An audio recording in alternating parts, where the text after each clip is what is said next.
Not only is creativity an addiction, but where we display our art, that creativity, has become a place of discomfort. And when you can't really be yourself in that moment of now, because the creativity is your life, it is your paycheck, and yet those that are putting on display your art, your job, they're not taking care of you, it injures you, and it silences the desire to bring art forward, or your energy, your craft, your art. How do you fight that? You've got to learn to understand that you are a person and that creativity is an addiction, not in a negative way. It's what you do. But when people abuse you, then you become silent, and that creative monster is going, so what?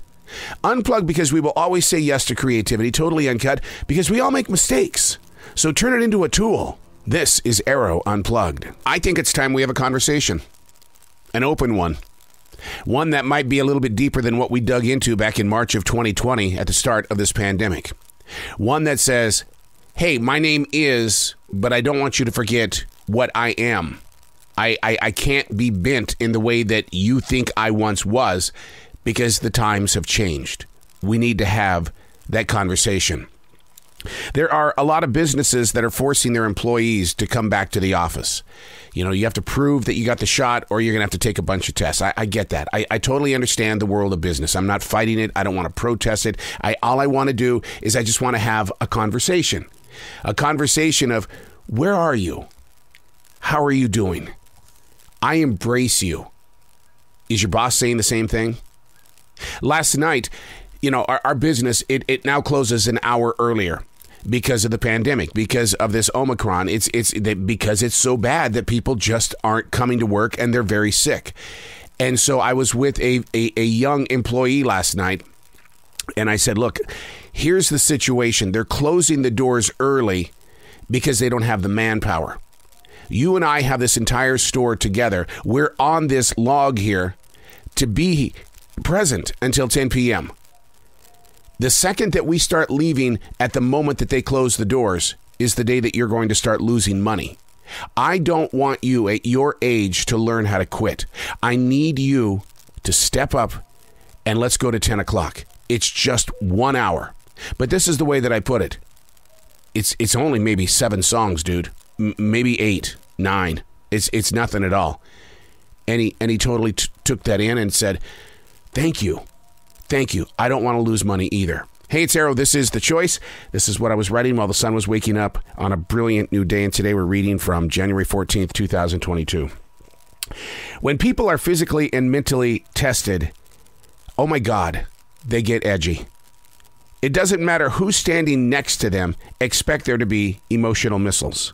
See, my weakness is that I like to identify the mindset. Rather than supporting the issue at hand, the goal is to call out the negative. I do so by identifying the abusive power.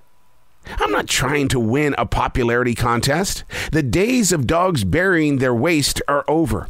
Show me anyone who isn't mentally detached from who they once were. I mean, come on. We're approaching 24 straight months of this pandemic, and it has put many mindsets in a ready for attack mode. But we can't go there. Not anymore.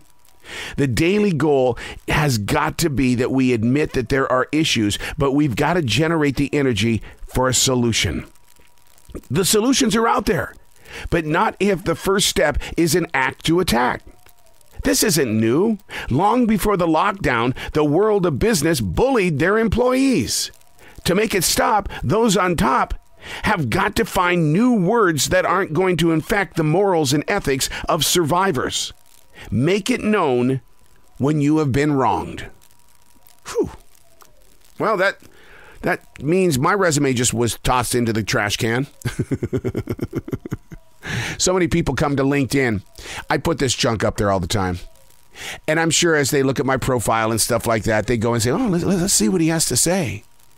And when I talk about big business like this, where the people that are in control, the decision makers, are using words that bring injury, don't hire this guy. He's a quack. He's off his rocker. And yet all I'm saying is, can we just have a conversation?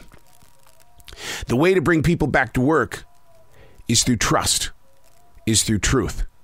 It's not to enforce something because you don't believe in their idea of, well, why aren't you getting the vaccine? In reality, that's none of your business. So why can't we just have the conversation? Let's talk. Let's build up a relationship where we can have the safeties in order, the solutions in planning modes, so that we can work together and create the success that we had before the pandemic. When people are physically and mentally tested, they get edgy. And you want to know who the edgiest people are? Those on top. Because they're trying to stay on top. I get it. Not everybody's showing up to work. There's a lot of pressure on you. But you know what? The solution is, let's work with those who are there. Keep your words to yourself. I'm Arroe, and that's what I was writing while the sun was waking up on a brilliant new day.